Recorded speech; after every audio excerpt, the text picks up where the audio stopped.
Hello, my name is Jeremy Means, and this is BADM 726 with Dr. Simmons. This is assignment 4.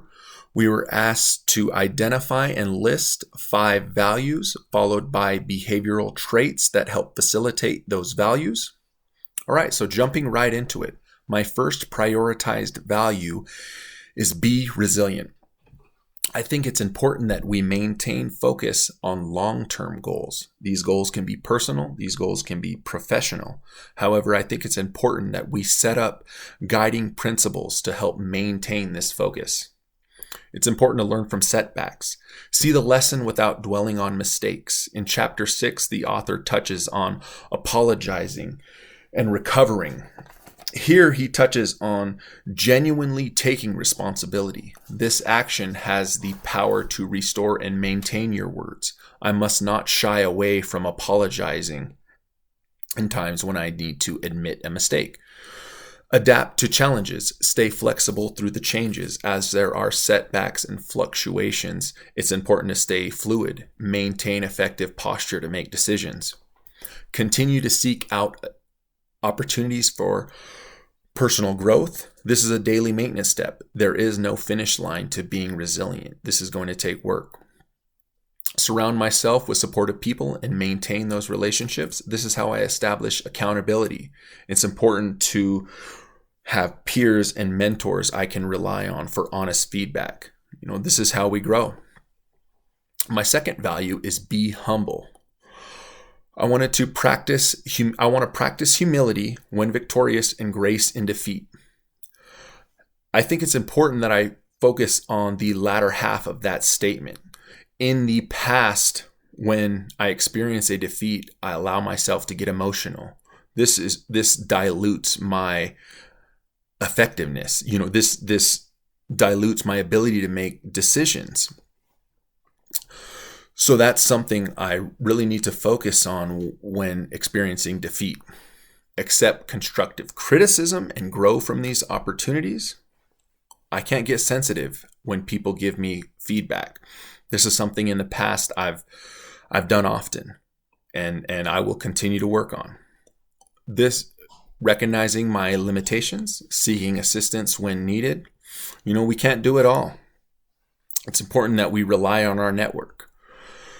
This is where, I can appreciate the feedback of others without getting sensitive. Strive to improve every day while remaining grounded. As I set these lofty goals, it's important that I have a foundation and remain grounded throughout all of these choices and decisions. My next value is be authentic. So this was about maintaining my true sense of self.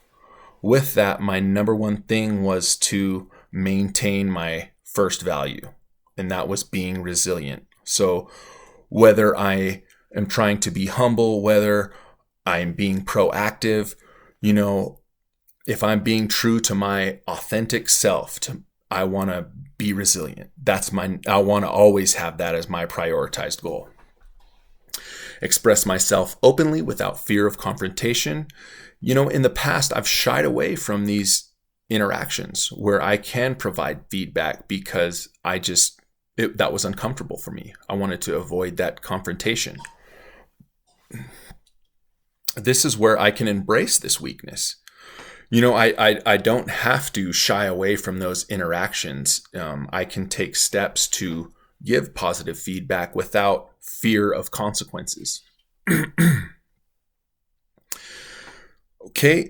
I want to build genuine relationships on trust and mutual respect. As I talked about establishing a network in a previous behavioral trait, it's important that within that network, I really focus on being genuine. This is going to sustain these relationships over time. I want to place a higher value on my personal preferences than societal expectations. I just graduated with my undergraduate degree in the winter, and I used to let the societal pressures of my family, really weigh me down. being an older undergraduate student, I really let those societal norms kind of weigh heavy on who I was. And I can't do that. It's a step I have to take to be authentic.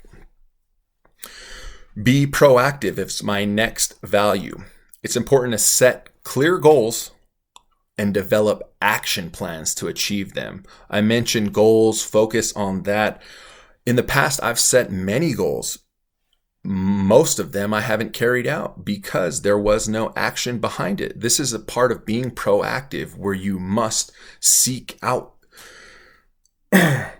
problems and solve problems, almost like an entrepreneurial mindset, where you have to put out fires and be able to maintain this. I want to take initiative to address issues before they escalate. This means in my existing operation, things that are working now, I can start to develop contingency plans. I have to anticipate these challenges. It's important for me to also take ownership of every action. No excuses. I have done this so much in the past, and I love how the author touched on how even if it's the perfect excuse, it really can dilute your word and the power that holds. In the past, I've often thought, if I have the perfect excuse, they're going to understand, we can get it. But it's great to have to read this perspective and see that even if it is the most eloquent and perfect excuse, still, it's not acceptable. I have to take ownership. Actively seek out feedback from my peers and mentors. Here's the daily maintenance step. I want to add this in a majority of my behavioral traits because, as I said before, there is no finish line. This is going to take work. My last value is be forgiving. This is where I need to cultivate empathy by considering different perspectives. I often value my own opinion above others. I think it's a natural thing to do.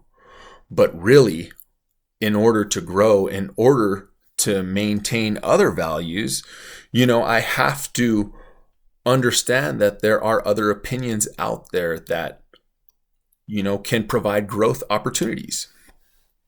Practice self-compassion by forgiving myself for past mistakes. Can't carry this weight. This is where that cognitive dissonance takes place, where you have your expectations, your values, your principles, and maybe where you fell short, and that whole existence of that negative space, or of that space there, really, has weighed on my soul for a long time. And I can't continue to allow that to happen if I want to be an effective decision maker. Here we go with carrying those past grievances. I really have to break that cycle. It's important that in breaking those cycles that we recognize that this is a process that takes time and effort. I got to have patience with myself, patience with others. I love how the author mentioned there was a story where a manager had made a mistake and promised some employees a 6% payout, of 6% of revenue payout. And when he apologized, one out of the two accepted it. You have to be patient in times like that. Not everyone is going to accept those apologies.